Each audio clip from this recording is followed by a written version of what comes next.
पहला प्रश्न है विनीता मैम आपसे, जैसा कि 7वें चरण के संदर्भ में छोटे बच्चे की तरफ पहला ये सवाल है, क्या 7वां चरण शुरू होगा या नहीं होगा? बिल्कुल, बहुत लोगों का ये सवाल है और बहुत अजीब सा सुन के लगता है। 7वां चरण तो होगा, जरूर होगा, लेकिन कब होगा इसका कोई निश्चित समय नहीं। तो आप सभी एक क्लियर उत्तर समझ गए होंगे कि 7वां चरण होगा। कभी इस तरह के सवाल अब मत रखिएगा कि 7वां चरण होगा या नहीं। चरण में रात सर 6ठे चरण में 50,000 सीट वैकेंट गई है हमारी, आधा से ज्यादा सीट वैकेंट गई है। ये इस बात का बहुत बड़ा प्रमाण है और दबाव है शिक्षा विभाग और 7वां चरण हर हाल में होगी। तो एक चीज क्लियर हो गया, 7वां चरण निश्चित रूप से होगा। अच्छा, अभी ये जो लेटर निकला है, आपने लेटर भी देखा होगा, 1 अप्रैल को एक लेटर निकला हुआ है। लेटर में स्पष्ट कहा गया है कि नियुक्ति पत्र से संबंधित है, 6वें चरण के नियुक्ति पत्र से संबंधित है। और एक चीज और कि आप जब भी शिक्षा मंत्री से मिलो या किसी अन्य अधिकारी से मिले, उनका यही कहना है कि जब तक नियुक्ति पत्र नहीं मिल जाता तब तक ये 6ठा चरण कंप्लीट नहीं होगा। ये भी कहा गया था शिक्षा मंत्री जी द्वारा, इसको कंफर्म कीजिए पहले। जी बिल्कुल, देखिए लेटर निकालना तो शिक्षा विभाग की बहुत पुरानी परंपरा है।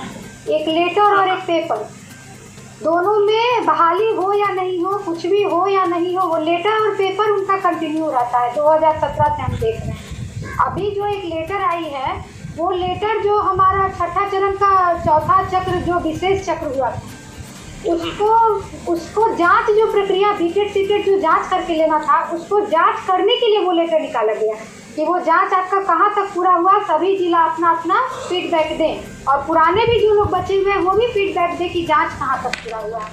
अब सर देखिए, लेटर तो ये लोग इशू करते हैं, लेकिन आप ही को पता है नियोजन निकाय कितना मानती है उसको। अब इस लेटर का क्या 9 तारीख को क्या प्रभाव पड़ेगा, ये लेटर के हिसाब से सभी नियोजन इकाई अपना जांच पूरा कर सकेगी या फिर से एक लेटर निकलेगा या क्या होगा, वो तो भविष्य की बात है। शिक्षा विभाग का तो भविष्य कोई नहीं निर्धारित कर सकता है, भगवान भी नहीं कर सकते हैं। रंजीत सर बोले ही थे, ब्रह्मा विष्णु महेश वो बोले थे, फिर वो भी नहीं हो सका।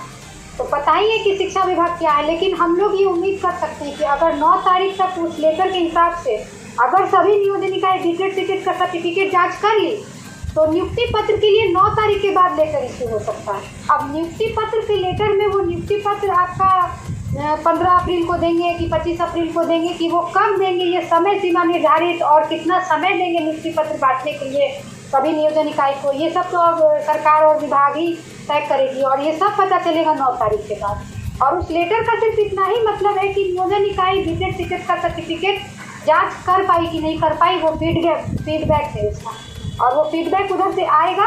उसके बाद या तो हो सकता है कि अगर नियोजन इकाई गड़बड़ की, अगर सभी नियोजन इकाई लेटर नहीं मतलब जांच नहीं कर सकी तो हो सकता है एक और लेटर निकले और अगर जांच कर ली तो नियुक्ति पत्र के लिए लेटर निकलेगा। चलिए ठीक है, लेकिन एक चीज यहाँ पे देखा जाए कि एक चीज तो क्लियर हुआ कि जो बीटेड और सीटेड का जांच से संबंधित लेटर निकलता है वो लेटर तो निकला।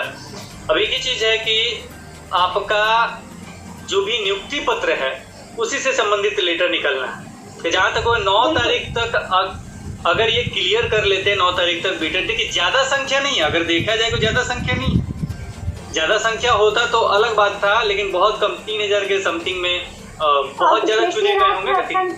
संख्या कितनी भी हो, अगर संख्या 2 भी रहती 1 भी रहती ना, तो उनका जो प्रोसेस है वही प्रोसेस के हिसाब से वो चलेंगे, वो लेटर इशू करेंगे उसी प्रोसेस के हिसाब से, नियुक्ति पत्र भी देंगे वो उसी प्रोसेस के हिसाब से। वो मैटर नहीं करता है कि उनकी संख्या कितनी है। हाँ, संख्या कम है तो ये इस बात का संभावना हम लोग रख सकते हैं कि 9 तारीख तक जांच कंप्लीट हो जाए, नियुक्ति पत्र का लेटर निकल जाए।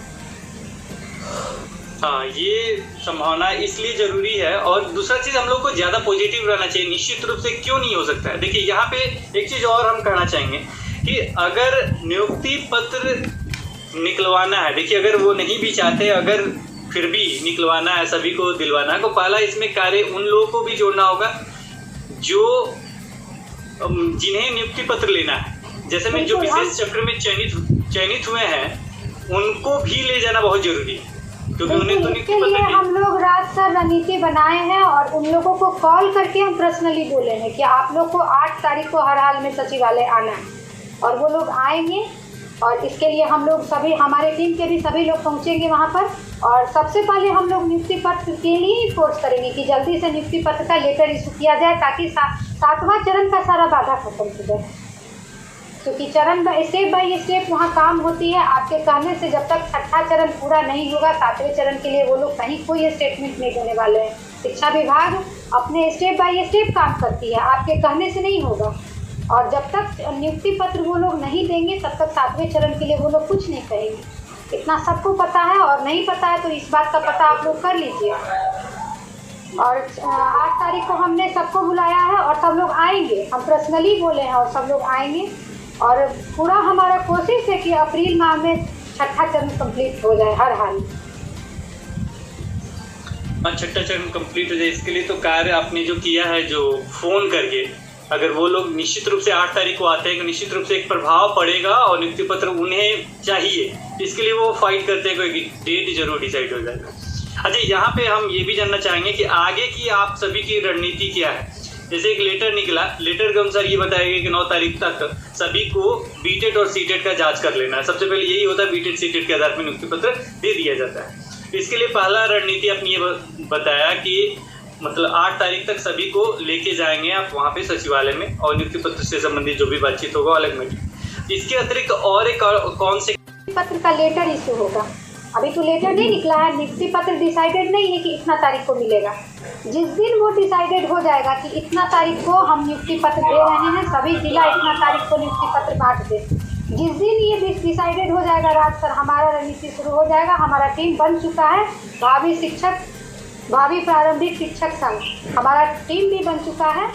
और हमारा लिंक भी है, जो आप अपने टेलीग्राम ग्रुप का जो लिंक आप अपने वीडियो के माध्यम से शेयर किए थे, और उस लिंक के बारे में भी बता देते हैं अभ्यर्थी को कि अगर वो लिंक पे आप लोग जा रहे हैं और नहीं हो पा रहा है, तो आप डायरेक्ट टेलीग्राम डाउनलोड करिए, वहाँ जाके टेलीग्राम गूगल क्रोम पे, और डाउनलोड करके वो डायरेक्ट वहाँ सर्च करिए भावी प्रारंभिक शिक्षक संघ। आप डायरेक्ट सर्च करिए, वहाँ आ जाएगा, आप ज्वाइन करिए उसमें। और सर फिर से डाल देंगे टेलीग्राम ग्रुप का लिंक, आप जुड़िए, हमारे टीम के साथ जुड़िए, हमारे संगठन के साथ जुड़िए। इस बात को पॉजिटिव वे में लेके जुड़िए कि हम लोग बहाली के लिए तत्पर शुरू से रहे हैं और आज भी हैं। कुछ लोग का कमेंट आता है, राज सर आपके वीडियो के माध्यम से भी कमेंट हुआ है, आप उस दिन बता रहे थे लोगों को नेता बनना है। एक बात बताइए राज सर, अगर हमें नेता बनना रहता तो और लोगों की तरह हम लोग अभ्यर्थी को गुमराह करके 2-2 बार अभी आंदोलन करवा दिए रहते। हमें अगर नेता बनना रहता, हम ही है वो इंसान जो रोकते हैं कि बेवजह कुछ नहीं करिए आप लोग। आंदोलन का एक समय आएगा, एक समय होता है हर चीज़ का। आंदोलन तो अंतिम विकल्प है, आप पहले आंदोलन कर दीजिएगा तो क्या छोड़िएगा सरकार के लिए।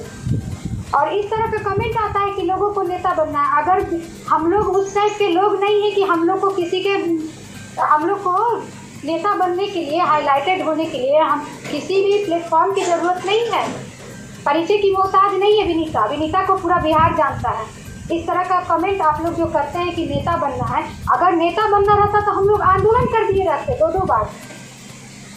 आंदोलन करके लोग क्यों आंदोलन कर रहे हैं बार बार, वो सब कोई समझ रहे हैं कि क्या मोटो है उन लोगों का। बहाली तो नहीं आएगी जब तक 6ठा चरण कंप्लीट नहीं होगा। तो इस तरह का आप लोग भाषा यूज करना और एक दूसरे पर कटाक्ष करना बंद कीजिए। सभी का मुद्दा एक है, अपनी अपनी तरफ से हर कोई प्रयास कर रहा है, हर कोई प्रयास करिए। और हमारा टीम संगठन बना है जो आगे जाके बहुत मजबूत होगा। और एक चीज़ और हम बोलना चाहते हैं आपके माध्यम से सर, कि ये सिर्फ नोटिफिकेशन ही चुनौती नहीं है, नोटिफिकेशन के बाद आपका प्रॉब्लम शुरू होगा। जब तक नियुक्ति पत्र आप लोग आंदोलन के लिए हड़बड़ाए हुए हैं, अभ्यर्थी का ग्रुप में देखते हैं कमेंट आता है मैम आंदोलन कीजिए, सर आंदोलन कीजिए, इतना नहीं हड़बड़ाइए आप लोग। आंदोलन तो आप लोग को अभी से नियुक्ति पत्र तक करना है। नियुक्ति पत्र भी आप लोग को बिना आंदोलन का नहीं मिलेगा, ये बिहार सरकार है। लेकिन चुनौती हम लोग के पास ये है कि किस तरह से ऑनलाइन बहाली खुले, सेंट्रलाइज हो, 2021 तक की रिक्ति आए। क्या फ़ायदा होगा अगर रिक्ति नहीं आएगा, कितने लोगों का होगा। अगर ऑनलाइन सेंट्रलाइज नहीं होगा तो ये बहाली को सरकार 2024 तक खींच के ले जाएगी। फिर क्या फ़ायदा होगा ऐसे नोटिफिकेशन निकलवाने का। आप लोग जो इस तरह से कंट्रोवर्सी पैदा करते हैं और सबसे पहले सुना देते हैं कि नेता बनना है, अगर नेता बनना रहता तो हम लोग आंदोलन नहीं कर दिए रहते अभी तक हाईलाइटेड होने के लिए। लेकिन हमें परिचय की जरूरत मोहताज हम लोग नहीं है और परिचय की ज़रूरत भी नहीं है। पूरा बिहार हम लोग को ऐसे जानता है। इसीलिए आप लोग जुड़िए। भाभी प्रारंभिक शिक्षक संघ हमारा टीम बना है, उस टीम से जुड़िए। टेलीग्राम ग्रुप का लिंक रात तक डाल देंगे डिस्क्रिप्शन बॉक्स में। अगर उससे नहीं जुड़ सके आप लोग तो